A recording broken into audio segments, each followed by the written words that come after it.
A Baker County high school senior is in the hospital after collapsing on the tennis court. City High community mourning tonight after one of their high school football players died.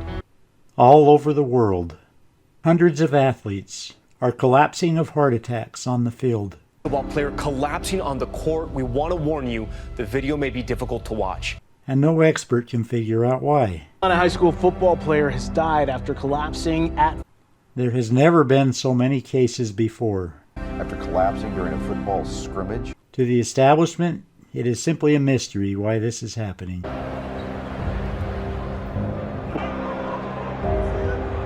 Have a player down. Please visit the link on the screen or in the description below to watch the full 4-minute video.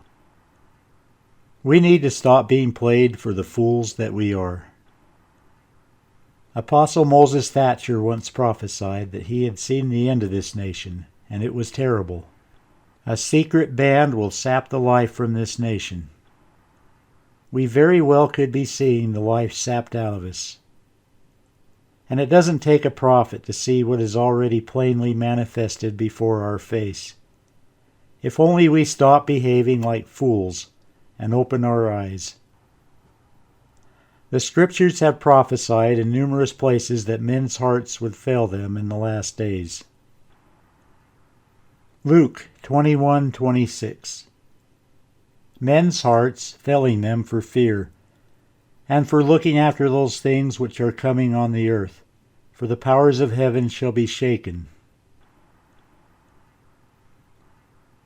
And in that day shall be heard of wars and rumors of wars, and the whole earth shall be in commotion, and men's hearts shall fail them. And they shall say that Christ delayeth his coming until the end of the earth. Doctrine and Covenants 45:26.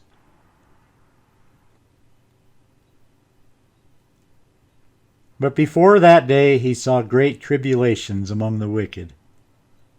And he also saw the sea, that it was troubled, and men's hearts failing them, looking forth with fear for the judgments of the Almighty God, which should come upon the wicked. President John Taylor said people have a right to life. There are certain principles that belong to humanity outside of the Constitution, outside of the laws, outside of all the enactments and plans of man, among which is the right to live. God gave us the right and not man. No government gave it to us, and no government has a right to take it away from us. This is the president and prophet and leader of the LDS Church, speaking to you from the dust. A man who is actually called by God by revelation to be a witness for Christ, as the Bible requires in Hebrews 5:4 and Acts chapter 1. In referring to the priesthood, Paul said, "And no man taketh this honor unto himself, but he that is called of God, as was Aaron." Acts chapter 1, verse 22. Beginning from the baptism of John unto that same day he was taken up from us, one must be ordained to be a witness with us of his resurrection. Who in this modern age is ordained as John Taylor was ordained? By revelation. As Aaron was ordained. As Paul said one must be ordained.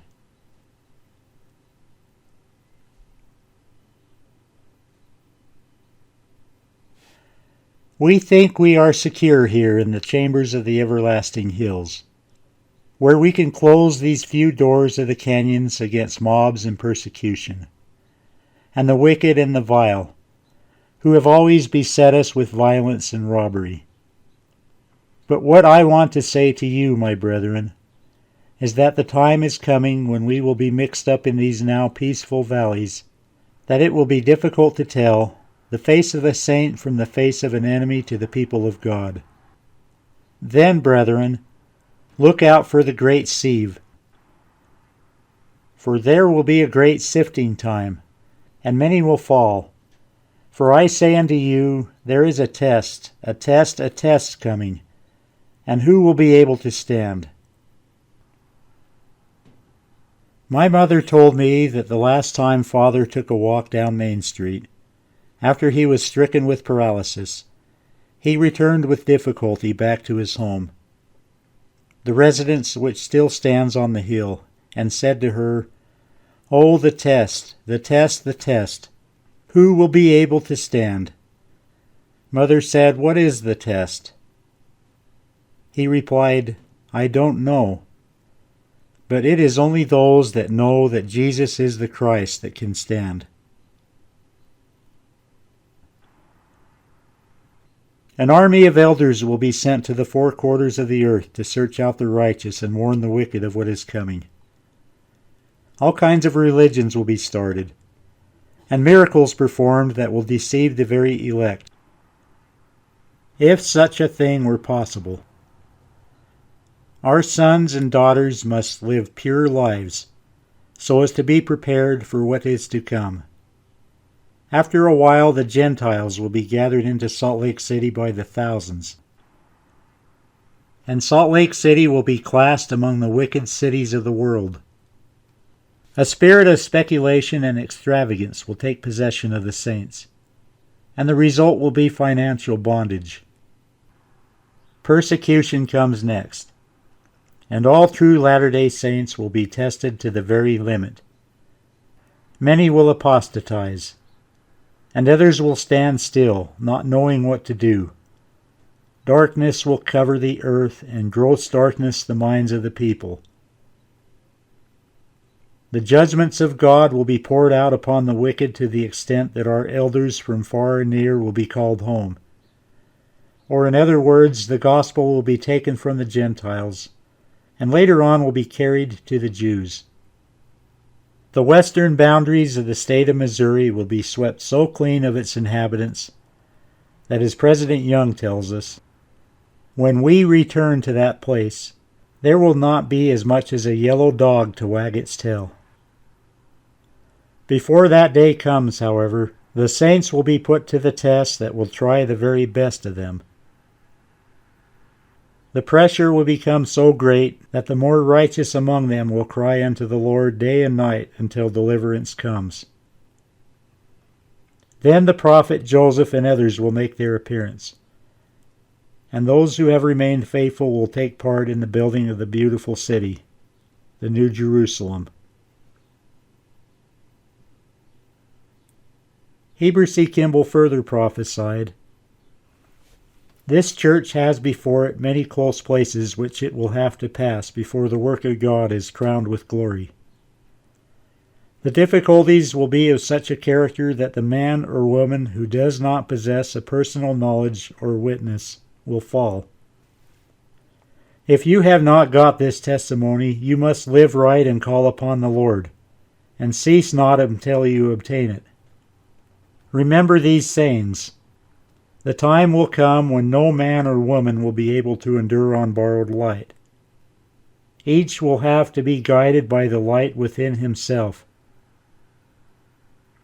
If you do not have the knowledge that Jesus is the Christ, how can you stand?